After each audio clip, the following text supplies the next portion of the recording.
بالحق الصلاة والسلام عليك وعليكم جد الحسن والحسين أبي القاسم محمد اللهم صل على الرحمن الرحيم إنا أعطيناك الكوثر فصل لربك وانحر إن شانئك هو الأبتر. خالق کائنات، مالک دو جہان، مالک شمس و قمر، مالک ارض و سما، اپنی محبت کو مجید میں ارشاد فرما رہا ہے. کون قرآن؟ وہ قرآن کی جو بے عیب ہے. کون قرآن؟ وہ قرآن کی جو لاریب کتاب ہے. کون قرآن؟ وہ قرآن کہ جو کسی نبی کا کلام نہیں ہے، کسی بشر کا کلام نہیں ہے، کسی معصوم کا کلام نہیں ہے، بلکہ خود اللہ کا فرمایا ہوا قرآن ہے، اللہ کا بھیجا ہوا قرآن ہے. اس میں ارشاد ہو رہا ہے کہ انا اعطیناک الکوثر، اے رسول ہم نے آپ کو کوثر عطا کیا ہے. جس مناسبت سے یہ ایام رکھے گئے ہیں جناب شاہزادی پونین کی، آج اس کی تیسری مجلس ہے اور دھیرے دھیرے یہ ایام گزر جائیں گے. اس کے بعد میں جانے یہ ایام ہمارے نصیب میں ہو یا نہ ہو سکتا ہے شاید ایام ہو ہم بھی ہوں، لیکن بدن میں اتنی طاقت نہ ہو کہ ہم فرش عزا تک چل کر امام حسین کے ذکر کو سن سکیں. ذکر اہل بیت سننا اور سنانا بھی ثواب ہے، لیکن اگر انسان فرش عزا پر آ کر سنے تو اس کی اہمیت کچھ اور ہوتی ہے. یہی وجہ ہے کہ اگر انسان کو چاہیے کہ ہم اہل بیت کی سیرت پر عمل کریں اور ان کے جیسا بننے کی کوشش کریں جیسے ان کے اعمال ہے. انہیں چاہیے کہ ذکر حسین آیا کرے. اب انسان جب محشر کا وقت ہوگا اور یہ انسان گنہگار جناب شہزادی پونین سے کہے گا کہ شہزادی آپ نے وعدہ کیا تھا کہ جب تک یہ شہزادی جنت میں نہیں جائے گی، کہ جب تک ایک ایک گنہگار، ایک ایک عزادار، ایک ایک ہمارا شیعہ جنت میں داخل نہ ہو جائے. انسان کیا کہے گا کہ شہزادی مجھے جنت چاہیے. اگر شہزادی نے پلٹ کر کہہ دیا کہ جب میرے مسائل ہو رہے تھے اور میرا ذکر ہو رہا تھا کہ اس وقت تم بستر پر لیٹے ہوئے تھے، کہ جن کے ساتھ میں بات کرنے میں مصروف تھے کہ انہی سے کہو کہ جنت دلائے. اب کس کی مزاج ہے کہ جو ہمیں جنت دلائے؟ اب کس کی بساط ہے کہ جو ہمارے ایمان کو پختہ کر سکے؟ یہی وہ ہستی ہے کہ جو ہمارے دلوں کو منور کر سکتی ہے. اگر شہزادی نے وعدہ نہیں دیا ہمیں جنت میں لے کر جانے کا، تو ہمیں بھی چاہیے کہ شہزادی نے جو ہمیں قول بتایا ہے، جو شہزادی نے حدیث فرمائی ہے، شہزادی نے فرمایا کہ ہمارے ذکر سنو اور سناؤ. انسان ذکر کب سنے گا اور کب سنائے گا؟ کہ جب انسان فرش عزا پر آئے گا. قرآن میں ارشاد ہو رہا ہے انا اعطیناک الکوثر، اے نبی ہم نے آپ کو کوثر عطا کیا ہے. اور کوثر کہتے کسے ہیں؟ کوثر اسے کہتے ہیں کہ خیر کثیر، کہ جس خیر کی کوئی کثرت ہی نہ ہو کہ حد سے زیادہ کثرت ہو، اسے کہتے ہیں خیر کثیر. خیر کثیر یعنی جس کی کوئی لمٹ نہ ہو. اور جناب فاطمہ کا نام کس نے رکھا ہے؟ اگر ہمارے یہاں لڑکی پیدا ہو جائے یا لڑکا پیدا ہو جائے تو اس کے گھر والے اس کا نام رکھتے ہیں. لیکن یہ شہزادی کی عظمت ہے کہ اللہ نے خود شہزادی کا نام منتخب کیا ہے. کسی نبی نے شہزادی کا نام نہیں رکھا، کسی نبی نے شہزادی کا نام نہیں رکھا، کسی فرشتے نے شہزادی کا نام نہیں رکھا، بلکہ اللہ نے خود بخود جناب شہزادی پونین کا نام فاطمہ رکھا ہے. اور ایک نام شہزادی کا ہے بطول. بطول کسے کہتے ہیں؟ بطول اسے کہتے ہیں کہ جو زمانے کی عورتوں سے حسن میں، نزاکت میں، دینداری میں، اعمال صالح میں سب سے الگ ہو، سب سے جدا ہو۔ اور بطول کا ایک دوسرا مطلب یہ بھی ہے کہ جتنی بھی کثافت ہے، ظاہری یا باطنی گندگی ہے، ہر اس چیز سے پاک ہونا، اسے کہتے ہیں بطول۔ جناب شہزادی کونین جسے کبھی صدیقہ کہا گیا،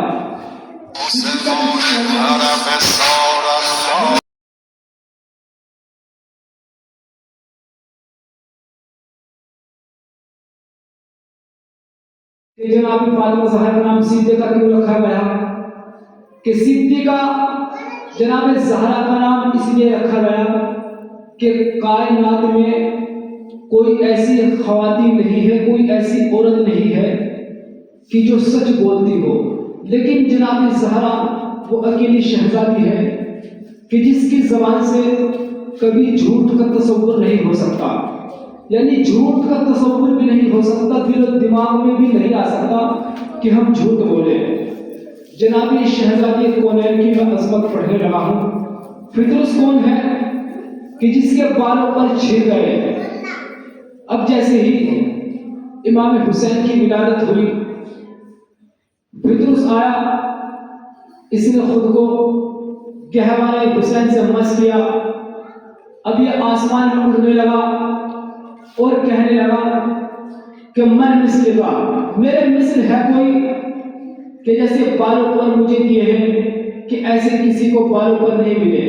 اور فطرس کہنے لگا کہ میں اس کے گہوارے سے مس ہوا ہوں کہ جو کائنات کا بادشاہ ہے، کہ جب خیرات بانٹنے میں آتا ہے تو یہ نہیں دیکھتا کہ اپنا ہے یا پرایا ہے، جب بانٹنے میں آتا ہے تو یہ نہیں دیکھتا ہے کہ دشمن ہے یا دوست ہے، کہ میں نے وہاں سے اپنے بالوں پر کو پایا۔ کون کہہ رہا ہے؟ فطرس، کہ میں نے اپنے آپ کو اس کے حوالے سے مس کیا ہے کہ اگر کائنات کا کوئی بھی انسان ہو، جناب فطرس نے یہ درس دے دیا، اگر تم اپاہج ہو، اگر تم بہرے ہو، اگر تم چل نہیں سکتے، اگر تم سن نہیں سکتے، لیکن شرط یہ ہے کہ دل میں خلوص ہونا چاہیے، میں اکیلی آکاری، اگر آپ اس علم کے کپڑے کو اپنی آنکھوں سے مس کر دیں گے تو آپ کی ہو سکتا ہے بینائی لوٹ کر آ جائے، لیکن کب؟ اگر آپ اس نظر سے دیکھیں کہ یہ مولا حسین کا پرچم ہے۔ کتنے فضائل بیان کروں میں شہزادی کونین کے، اگر میں پوری زندگی بھی حق ادا کرتا رہوں، جب بھی میں کا حق ادا نہیں کر سکتا، اگر میں آخری سانس تک ان کے فضائل بیان کرتا رہوں، جب بھی میں ان کے فضائل کا ایک قطرہ بھی بیان نہیں کر سکتا۔ یہ کون ہے؟ صدیقہ طاہرہ، جناب کمبر، جناب ابو ذر، جس کی دہلیز کے بھکاری ہیں، اپنے آپ کو کہتے ہیں کہ ہم بھکاری ہیں، حالانکہ وہ دنیا کے بادشاہ ہیں اگر دیکھا جائے، کیوں؟ اس لیے کہ در سیارہ پہ رہتے ہیں۔ جابر ابن عبداللہ انصاری فرماتے ہیں کہ ایک روز ہم نے نبی کریم کے ساتھ مسجد میں نماز عصر ان کے ساتھ جماعت سے پڑھی۔ ابھی جیسے ہی ہم نے نماز عصر ختم کی اور ہم نے دیکھا کہ ایک بوڑھا، ایک ناتوان کہ جو بھوک سے پریشان ہے، جس کے چہرہ بالکل متغیر ہو رہا تھا، چہرے کا رنگ بدل رہا تھا، اس کے چہرے پر بالکل سیاہی چھائی ہوئی تھی، جیسے بہت پریشان ہو، اور اس کے جو بدن پر لباس تھا وہ لباس پھٹا ہوا تھا، اور اس کے پاس میں کچھ نہیں تھا۔ اب وہ رسول خدا کی خدمت میں آیا اور آنے کے بعد کہتا ہے کہ یا نبی اللہ، میں بہت بھوکا بھی ہوں اور میں بہت پریشان بھی ہوں، میں نے سوچا کہ کیوں نہ اس دروازے پہ جایا جائے کہ جہاں پر انسان کو کائنات کی ہر چیز ملتی ہے۔ اب یہ عرض کرنے لگا کہ میرے پاس میں کھانے کے لیے کچھ نہیں ہے، اور جو میرے بدن پر یہ لباس ہے کہ یہ بھی پھٹا ہوا ہے، اور میں بالکل بہت مضطرب ہوں، بہت زیادہ پریشان ہوں۔ اب نبی کریم نے فرمایا کہ اے شخص، ابھی اس وقت میرے پاس میں تیری مدد کرنے کے لیے کچھ نہیں ہے، لیکن میں تجھ سے وعدہ کرتا ہوں تو اس دروازے پہ جا کہ جس کو اللہ اور اس کا رسول دوست رکھتا ہے، کہ اس دروازے پہ جب تو جائے گا تیری ہر مصیبت، تیری ہر پریشانی دور ہو جائے گی۔ اب جیسے ہی جناب بلال حبشی وہاں پر موجود تھے، نبی کریم نے کہا کہ بلال حبشی کہ اس کو زہرا کے دروازے پر لے کر چلے جاؤ۔ اب جیسے ہی بلال حبشی اس کو در سیدہ پر لے کر آئے، اب اس شخص نے کہا، اس بوڑھے انسان نے کہا کہ میں نبی کریم کے پاس گیا اور میں نے ان سے طلب کی، یہ اجازت مانگی کہ اگر آپ کے پاس کچھ ہو تو آپ مجھے دے سکتے ہیں۔ نبی کریم نے اس وقت یہ کہا کہ ابھی اس وقت تو میرے پاس کچھ نہیں ہے، لیکن کائنات میں ایک ایسا دروازہ ہے کہ جہاں پر تو جائے گا اور تیری ہر پرابلم دور ہو جائے گی۔ اب شہزادی کونین کے پاس بھی کچھ نہیں۔ اب شہزادی کونین کی نظر ایک گوشت گھر پہ پڑی جس پہ امام حسن اور امام حسین سویا کرتے تھے۔ اب شہزادی کو اٹھایا اور جیسے ہی اس بوڑھے کو دینے لگی، اب اس بوڑھے انسان نے کہا کہ شہزادی میں آپ سے اپنی بھوک کا اظہار کر رہا ہوں، نہ کہ میں اس گوشت گھر کا اظہار کر رہا ہوں۔ اب جیسے ہی جناب زہرا سے اس نے یہ کہا، جناب زہرا کے گلے میں ایک گلوبت پڑا ہوا تھا ہار، جناب زہرا نے اس کو ہدیہ کر دیا، اس کو دے دیا، اور جناب زہرا نے کہا کہ بازار میں جاؤ اور اس کو فروخت کر دو، کہ جتنی بھی تمہاری پرابلم ہے، جتنی بھی تمہیں پریشانی ہے، کہ اس کو بیچنے کے بعد تم اچھے سے اپنی زندگی بسر کر سکتے ہو۔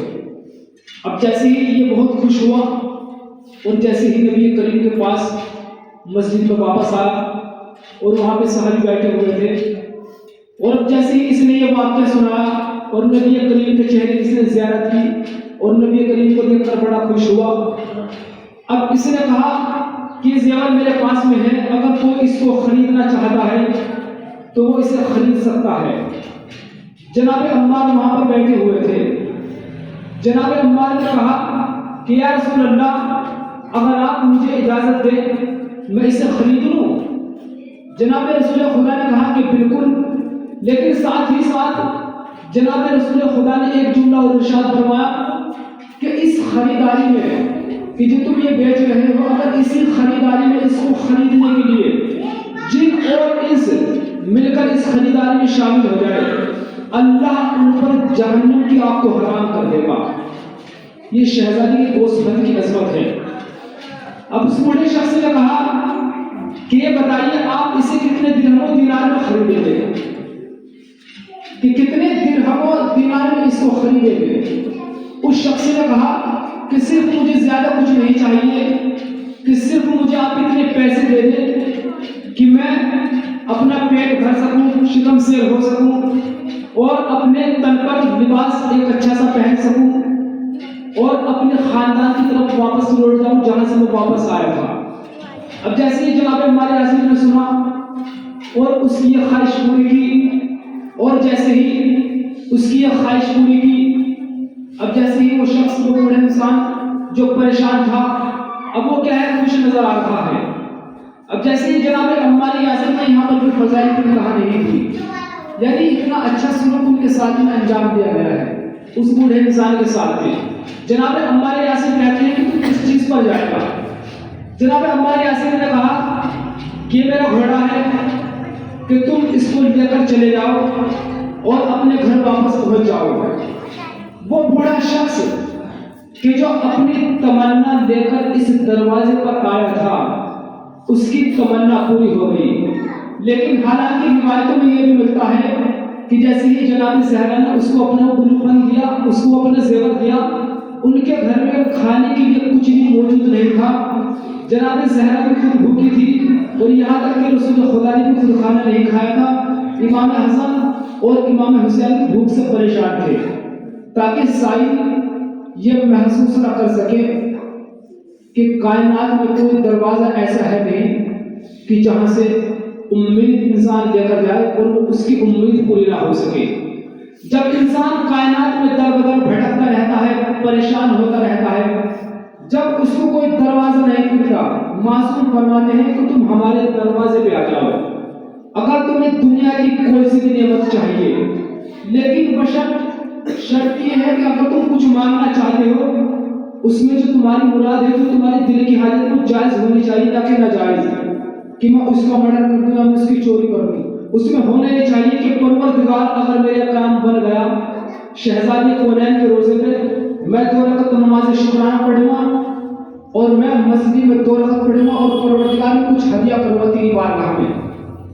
اگر انسان خلوص دل سے اس فرش عزا پر آ جائے، اور اس فرش عزا کی عظمت کوئی کم نہیں ہے، آپ جب چاہو جہاں چاہو جس جگہ چاہو اس فرش عزا کو بچھا لو، جناب مادر حسنین خود بخود چل کر آ جائیں گی۔ میں نے پچھلی مجلس میں بھی عرض کیا تھا، اگر آپ کائنات میں جتنا بھی انسان کے پاس پیسہ اور بہترین بلڈنگ بنا لے اور اس کے بعد یہ تمنا کرے کہ کاش جناب شہزادی کونین ہمارے ساتھ دسترخوان پہ آئے اور کھانا نوش فرمائے، جناب یہ شہزادی کونین ہرگز نہیں آ سکتی۔ کیوں نہیں آ سکتی؟ کیونکہ وہاں پر امام حسین کے فضائل بیان نہیں ہو رہے ہیں، وہاں پہ صدیقہ طاہرہ کے فضائل بیان نہیں ہو رہے ہیں، اور قسم خدا کی خوش نصیب ہیں ہم شیعہ، ہم عزادار کہ جناب شہزادی کونین ہمارے درمیان آنے کے بعد فضائل کو سنتی ہیں، ورنہ آپ نے کبھی دیکھا ہے کہ جناب شہزادی کونین کسی انسان کے پاس میں بیٹھی ہو یا کہیں اپنا وقت گزارا ہو؟ جناب شہزادی کونین کی زندگی میں یہ ملتا ہے کہ آپ نے اتنی عبادتیں کی کہ مصلی سے غافل نہیں رہتی تھی، کبھی ایک سجدہ شہزادی کونین کا قضا نہیں ہوا۔ جھوٹی سے جھوٹی روایت میں یہ نہیں ملتا، جھوٹی سے جھوٹی کتاب میں، کہ شہزادی کونین کا کبھی سجدہ قضا ہوا ہو، کبھی نہیں ملتا۔ اس در کی عظمت یہ ہے اگر انسان پہچان لے۔ جناب عمار یاسر، جناب قمر جو اس در کے کیا ہے محتاج ہیں، اگر ان کو کوئی پرابلم ہوتی ہے، کوئی حاجت ہوتی ہے تو وہ کسی دروازے پر نہیں جاتے بلکہ وہ اسی دروازے پر آ جاتے ہیں۔ اور اتنا ہی نہیں کہ شہزادی کونین نے خود وعدہ کیا ہے کہ وہ قوم ہے کہ جو ان کے بچوں کے بچوں کو روتی ہے، ان کے بوڑھوں کے بوڑھوں کو روتی ہے۔ شہزادی کونین کو فضائل اگر میں دن رات بیان کرتا رہوں تو ان کا حق ادا نہیں ہو سکتا۔ یہ کس کی بیٹی ہے؟ اس نبی کی بیٹی ہے کہ جب جناب زہرا اس دنیا میں آئی، ان کی ولادت ہوئی، یہاں تک کہ یہ ملتا ہے کہ یہ کائنات نور سے منور ہو گئی۔ کائنات میں کوئی ایسی جگہ نہیں تھی کہ جہاں نور نہ چمک رہا ہو، اور یہی وجہ ہے کہ ایک وقت ایسا آیا کہ مولا کائنات کو قرضے کی ضرورت پڑی، اور مولا کائنات نے جناب زہرا کی چادر ایک یہودی کے پاس میں گروی رکھ دی۔ اب جیسے ہی دن ڈھلا، شام ہوئی اور رات نمودار ہوئی، جیسے ہی رات ہوئی اب رات جیسی ہونے لگی، اب کمرے میں کیا دیکھا کہ کمرے میں اجالا ہو رہا ہے اور کمرہ پورا مہک رہا ہے جیسے کوئی چودھری کا چاند چمک رہا ہو۔ اب جیسے ہی اس بیوی نے اپنے شوہر کو اٹھایا کہ ایسا اس چادر میں ہے کیا کہ اس چادر سے پورا کمرہ مہک رہا ہے؟ اس شخص نے بیان کیا کہ میں گیا تھا اور میں نے یہ چادر فلاں شخص سے لی اور میں نے اس کو کمرے میں رکھ دیا۔ اب جیسے ہی اطراف کے سارے لوگ تھے، اب جیسے ہی وہ دیکھنے کے لیے جمع ہوئے، اب جیسے ہی اس چادر کی طرف دیکھا، ان سے اس چادر کی طرف دیکھا نہیں گیا کہ وہ نور سے اتنی مہک رہی تھی۔ اسی وقت تمام یہودیوں نے کلمہ پڑھ لیا۔ کس کا کلمہ پڑھ لیا؟ نور محمدی کا، محمد کا کلمہ۔ جناب رسول خدا کا کلمہ صرف انسانوں نے نہیں پڑھا، اگر کنکری ان کے ہاتھ میں رکھ دی جائے تو کنکری ان کا کلمہ پڑھتی ہوئی نظر آتی ہے۔ اگر کوئی دشمن ان کی خدمت میں حاضر ہو جائے، دشمن ان کا کلمہ پڑھتا ہوا نظر آئے۔ اور ان کے فضائل کی انتہا یہاں نہیں ہوئی، قرآن کا ارشاد ہو رہا ہے اذا جاء نصر اللہ والفتح، کہ اے حبیب جب آپ کے پاس میں اللہ کی طرف سے مدد آ جائے، وَرَأَيْتَ النَّاسَ يَدْخُلُونَ فِي دِينِ اللَّهِ أَفْوَاجًا، اور آپ یہ دیکھیں کہ لوگ کثرت کے ساتھ دین میں داخل ہو رہے ہیں۔ فسبح بحمد ربک کہ اپنے رب کی تسبیح کرو اور استغفار کرو، انہ کان توابا، کیوں؟ اس لیے کہ وہ بہت بڑا بخشنے والا ہے۔ اب اس آیت میں ایک چیز سمجھ میں نہیں آئی، اذا جاء رسول اللہ والفتح، یہ چیز بھی سمجھ میں آ گئی کہ اللہ کی طرف سے نبی کریم کو مدد حاصل ہو گئی۔ ورأیت الناس یدخلون فی دین اللہ افواجا، کہ جب لوگ دین میں داخل ہو رہے ہوں فوج در فوج، یہ بات بھی سمجھ میں آ گئی۔ فسبح بحمد ربک، اپنے رب کی تسبیح کرو، یہ بات بھی سمجھ میں آ گئی۔ واستغفرہ، اور کیا کرو؟ استغفار کرو۔ بہت زور ہے اس آیت میں کہ واستغفرہ، اللہ اس نبی سے کہہ رہا ہے کہ استغفار کرو کہ جس سے کبھی زندگی میں کوئی گناہ نہ ہوا ہو۔ اللہ اپنے اس رسول سے کہہ رہا ہے کہ میری حمد و ثنا کرو اور کیا کرو؟ استغفار کرو۔ استغفار کہتے کسے ہیں؟ استغفار کہتے اسے ہیں کہ اگر انسان کوئی گناہ کر دے اور اس کے بعد کہے استغفر اللہ ربی واتوب الیہ، کہ پروردگار مجھے معاف کر دی، ایک دعا ہے، تو اللہ اپنے حبیب سے کیوں کہہ رہا ہے کہ واستغفرہ، کہ حمد و ثنا کرو اور اس کے بعد میں کیا ہے؟ اس کا استغفار کرو۔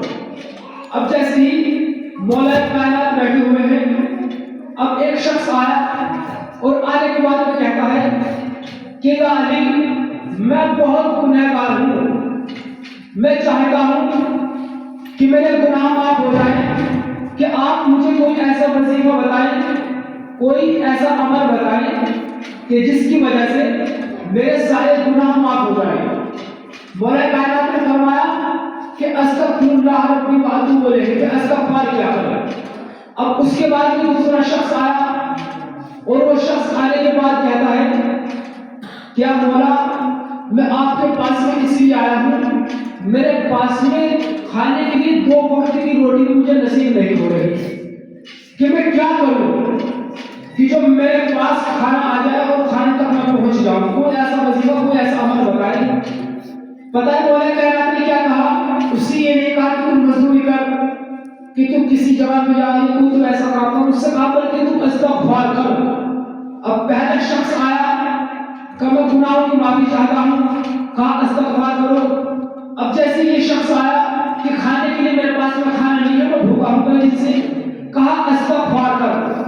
ابھی یہ شخص صحیح سے اپنا جواب دے کر گیا بھی نہیں تھا کہ اتنے میں دوسرا شخص آ گیا، اور جیسے ہی دوسرا شخص آیا اس نے کہا کہ مولا میرے پاس میں مال نہیں ہے، کہ میں کیا کروں، میرے پاس میں مال آ جائے۔ میرے مولا نے اس سے یہ نہیں کہا کہ تم محنت مزدوری کر کہ تیرے پاس میں مال آ جائے گا، کہ تو کوئی چیز بھی رکھ دے کہ تیرے پاس میں مال آ جائے گا، کہ تو اپنی زمین کو بیچ دے اس کے بعد بھی تو مال خرید لے۔ میرے مولا نے کہا کہ تو استغفار کر۔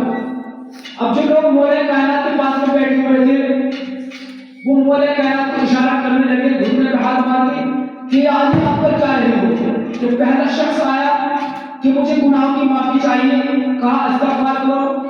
تب بھوکا شخص آیا، آپ نے کہا استغفار کرو۔ اب مال دولت والا شخص آیا، آپ کہہ رہے ہیں کہ استغفار کرو۔ اب یہ شخص صحیح سے گیا بھی نہیں تھا کہ اتنے میں ایک دوسرا شخص واپس آیا اور آنے کے بعد یہ کہتا ہے کہ یا مولا، کہ میرے پاس میں ایک باغ تھا اور وہ باغ پورا کا پورا جل گیا، ایک ایسی آندھی آئی کہ اس باغ کو لے کر چلی گئی، ایک ایسا سیلاب آیا کہ اس باغ کو بہا کر لے کر چلا گیا۔ اب مولا کائنات نے یہ نہیں کہا کہ تم دوسری زمین خریدو اور اس کے بعد میں فصل وہاں پر لگاؤ، پھر وہاں پر کھاد ڈالو۔ میرے مولا نے کہا کہ تم بھی استغفار کرو۔ اب جو لوگ برابر میں بیٹھے ہوئے تھے ان کی آنکھیں پھٹی کی پھٹی رہ گئی، ان کی آنکھیں پریشان ہیں، مسترب ہیں کہ یہ ہو کیا رہا ہے، کہ ہماری سمجھ میں تو کچھ آ ہی نہیں رہا کہ پہلا شخص آیا کہ مجھے گناہوں کی معافی چاہیے تو استغفار کرو، اگر مال چاہیے تو استغفار کرو، اگر دولت چاہیے تو استغفار کرو، اگر کھانا چاہیے تو استغفار کرو۔ ابھی ایک شخص اور آیا اور آنے کے بعد کہتا ہے کہ میرے اولاد نہیں ہے، کہ میں کیا کروں. مولا کائنات نے اس سے نہیں کہا کہ تم نمازیں پڑھ کہ تم خدا سے دعائیں مانگ کہ تیرے اولاد ہو جائے کہ تم مصلی پہ بیٹھ کہ دن رات کی عبادت کر. میرے مولا نے کہا کہ تم بھی استغفار کر. اب وہ جو مجمع والے بیٹھے تھے پریشان ہو رہے ہیں کیونکہ سمجھ میں نہیں آ رہا کہ ہو کیا رہا ہے. کہا اگر مال چاہیے تو استغفار کرو, اولاد چاہیے تو استغفار کرو, اگر باغ چاہیے تو استغفار کرو. ابھی ایک شخص اور آیا اور آنے کے بعد کہتا ہے کہ اے امام ہم نے ایک نہر کھودی تھی, اب جیسے ہی ہم نے اس نہر کو تیار کیا اب اچانک سے کیا دیکھا وہ نہر خشک ہو گئی, اب ہم کیا کریں. اب میرے مولا نے کہا کہ تمہیں بھی کچھ نہیں کرنا کہ تم بھی صرف اور صرف استغفار کرو اور تمہاری نہر واپس آ جائے گی. اب جیسے ہی تمام شخص چلے گئے اپنے جواب دے کر, اب وہ جو شخص برابر میں بیٹھے ہوئے تھے انہوں نے کہا کہ یہ ماجرا ہماری سمجھ میں یا مولا کائنات بالکل بھی نہیں آ رہا کہ یہ ہو کیا رہا ہے کہ آپ الگ الگ پریشانی انسان کے اندر آ رہا ہے اور آپ اس کی ایک ہی دوائی بتا رہے ہیں, الگ الگ مرض اور ایک دوائی. یہ تو بہت ممکن ہے اگر کسی کو بخار ہو اور اسے الگ الگ دوائی دی جائے تو جب بھی کیا ہے پیشنٹ خطرے میں ہے, لیکن اگر اس کو مرض کے حساب سے دوائی دی جائے تو ہو سکتا ہے شاید اس کی جان بچ جائے. لیکن یہاں پہ الگ الگ طریقے سے لوگ آئے ہیں الگ الگ مرض لے کر, لیکن مولا کائنات نے صرف ایک ہی دوائی بتائی کہ استغفار کرو. اب میرے مولا کائنات نے ان کو آیت سنائی سورہ نوح کی آیت کہ اگر تمہیں اولاد چاہیے تو استغفار کرو, اگر تمہیں نہر چاہیے تو استغفار کرو, اگر تمہیں مال دولت چاہیے تو تم استغفار کرو, اگر تمہیں گناہوں کی معافی چاہیے تو تم استغفار کرو. یعنی جو چیزیں مولا کائنات نے ان انسانوں کو بتائی ہے وہ تمام کی تمام سورہ نوح میں موجود تھی. اب جیسے ہی وہ انسان پریشان ہو گئے اور کہنے لگے کیا مولا کائنات کہ آج سے پہلے ہم نے یہ آیت کبھی نہیں سنی کہ پہلی مرتبہ آپ کے منہ سے سن رہے ہیں. تو میرے امیر کائنات نے جواب دیا کہ سنتے بھی کیسے کہ تمہارے دل سیاہ ہو چکے, تمہارے دل مردہ ہو چکے کہ تمہاری سمجھ میں بھی کیسے آتا. یعنی کہنے کا مقصد یہ ہے اگر انسان کو کوئی بھی حاجت ہو کوئی بھی پریشانی ہو تو اس دروازے پہ آؤ اور صرف آؤ نہیں اللہ سے استغفار کرو. استغفار کیا ہے؟ صرف ایک گناہوں کی معافی نہیں ہے. اب سمجھ میں آیا کہ اہل بیت علیہ السلام استغفار کیوں کیا کرتے تھے, 14 معصومین استغفار کیوں کیا کرتے تھے. استغفار صرف گناہوں کے مقابلے میں نہیں ہے بلکہ استغفار جو ہے وہ مسلسل ایک عبادت ہے. اس لیے اہل بیت علیہ السلام جو ہے وہ استغفار کیا کرتے تھے. اگر یہ صرف گناہوں کے مقابلے ہوتا تو صرف استغفر اللہ ربی واتوب الیہ, اگر یہ گناہ کے مقابلے میں ہوتا. لیکن مولا کائنات نے درس دے دیا زمانے کے لیے کہ دیکھو استغفار جو ہے وہ ایک مسلسل عبادت ہے. اگر تم سفر میں ہو, اگر تم مسجد میں ہو, اگر تم اپنے گھر میں رہتے ہو تو استغفار کرتے رہو. ہو سکتا ہے شاید اگلی صبح تم اپنی آنکھ کھول سکو یا نہ کھول سکو, اس لیے عبادت بھی بہت ضروری ہے. اور یہ در سیدہ کوئی معمولی فضیلت نہیں رکھتا بلکہ در سیدہ وہ در ہے کہ آسمان سے ملک جب آتے ہیں اس دروازے پر روٹی دینے کے لیے آتے ہیں. کیا آسمان میں کمی ہے کہ جنت میں کسی چیز کی کمی ہے, کسی پھل کی کمی ہے, کسی کھانے کی کمی ہے؟ ہاں, کھانے کی کمی ہے جنت میں. جیسا کھانا سیدہ کے دروازے میں مل سکتا ہے ایسا کھانا جنت میں نہیں مل سکتا. اس لیے ملائکہ آیا کرتے تھے جناب زہرا کے دروازے پہ تاکہ اگر کل سوال ہو سکے کہ ہم بھی بتا سکے کہ ہم نے بھی زہرا کے دروازے کی روٹی کھائی ہے. لیکن عزیزانو زہرا کی روٹی کھانے کے بعد بھی زمانے والے اس کا حق نہ ادا کر سکے. یہی وہ نبی کی بیٹی ہے کہ بہت پریشان ہے اور بہت زیادہ شدت میں ہے. جناب سیدہ کے اوپر چلتا ہوا دروازہ گرایا گیا